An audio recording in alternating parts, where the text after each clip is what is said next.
Assalamualaikum warahmatullahi wabarakatuh.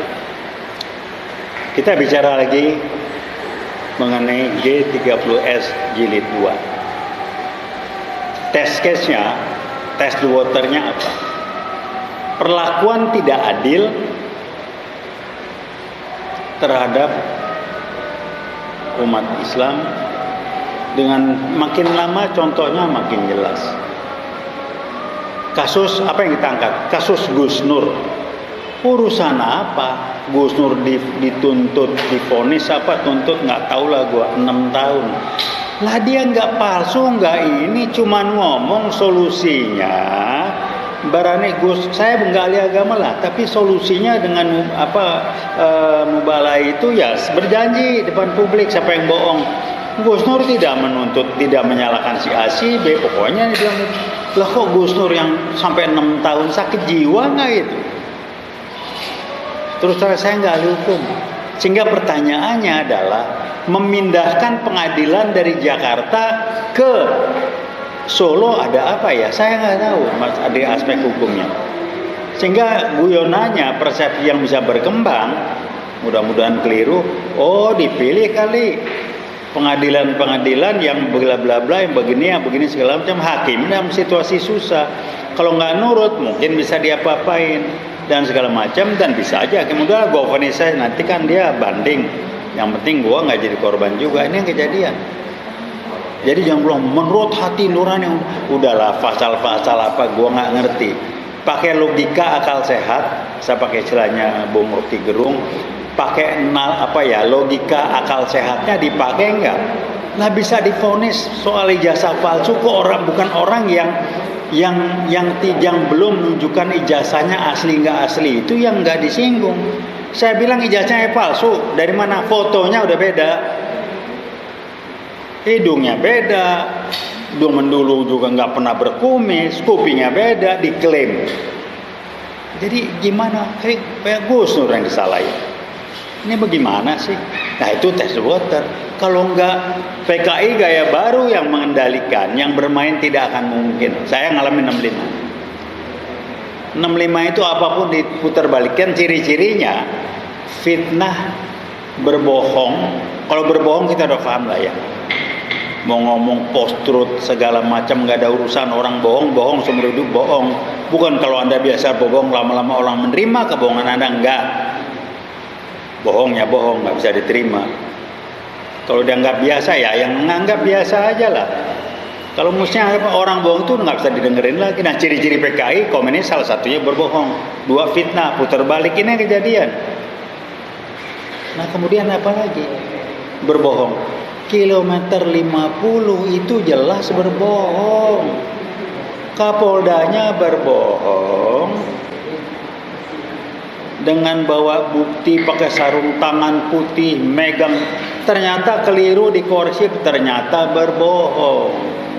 Saya nggak tahu apa urusannya Pangdam disuruh hadir, urusannya apa? Berbohong lagi. Ya ciri-cirinya PKI kalau main kan berbohong. Nah orang yang dipakai bukan barangkali akan lebih baik kalau dia bukan PKI, tapi dipakai tangannya. Bahkan ulama pun dipakai kan. Muncul dengan istilah Islam Nusantara, itu kan pecah belah umat Islam aja. TNI dipecah belah, diperlemah segala macam. Jadi fahamilah yang begini-begini. Ini bukan sederhana masalahnya. Kemudian apa lagi? Mau sampai kapan kasus ijazah palsu? Saya tahu persis. Hakimnya bingung, vonis apa, diulurin udah begitu panjang. Tinggal manggil kok, mana itu ijazahnya tunjukin. Kalau emang nggak palsu gini, selesai kan? Dipanggil enggak? Kan gampang. Kalau presiden tidak bisa hadir, bukan presiden, sorry, Pak Jokowi tidak bisa hadir, ya dia sebagai presiden bisa nunjuk ini bahwa ijazahnya enggak ada. Tapi yang tersebar di medsos, foto di ijazah yang namanya Pak Jokowi itu bukan, udah bohong lah ya. Nah kalau itu kena kan berentet, kok KPU-nya mendiamkan, panjang, ya kan?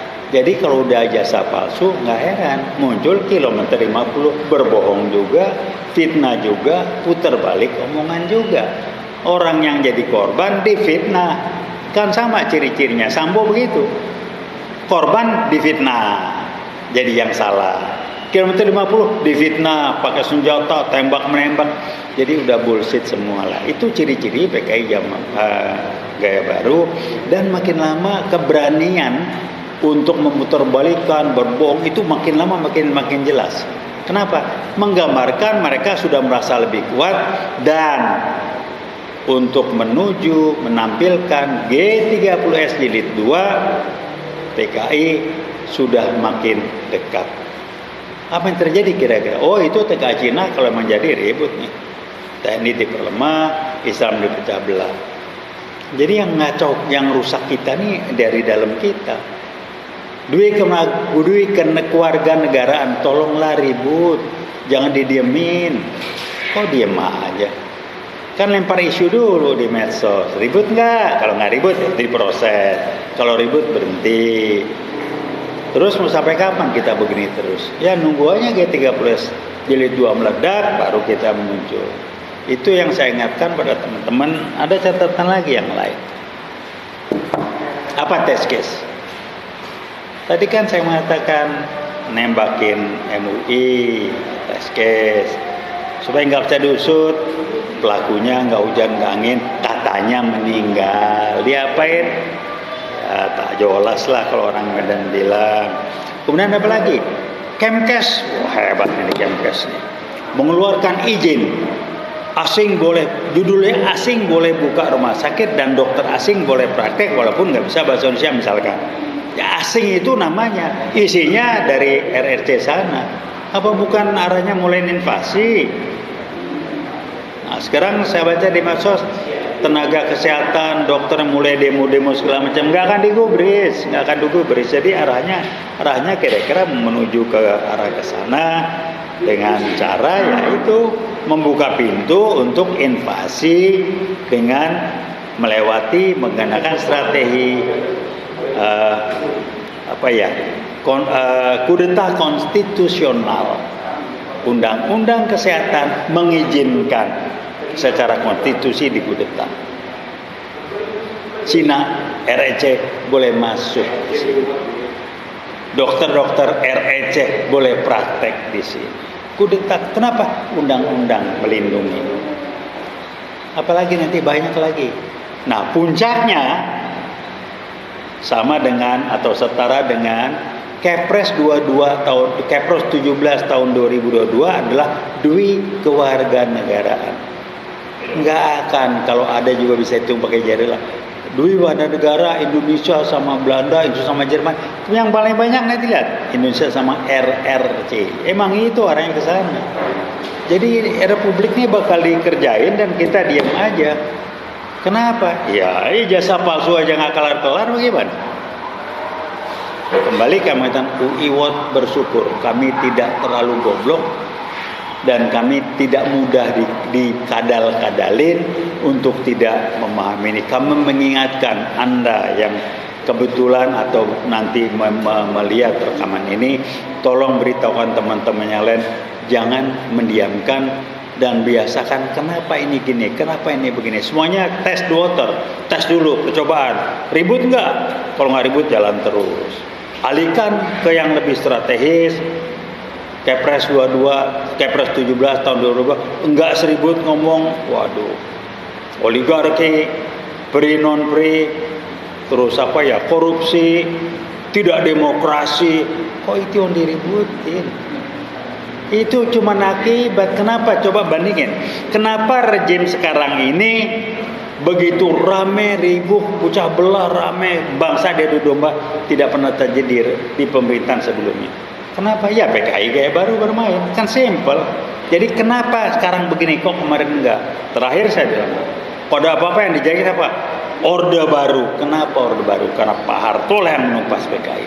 Kenapa nggak bilang orde lama? Orde lama terakhir Bung Karno itu saya bilang dikadalin lah.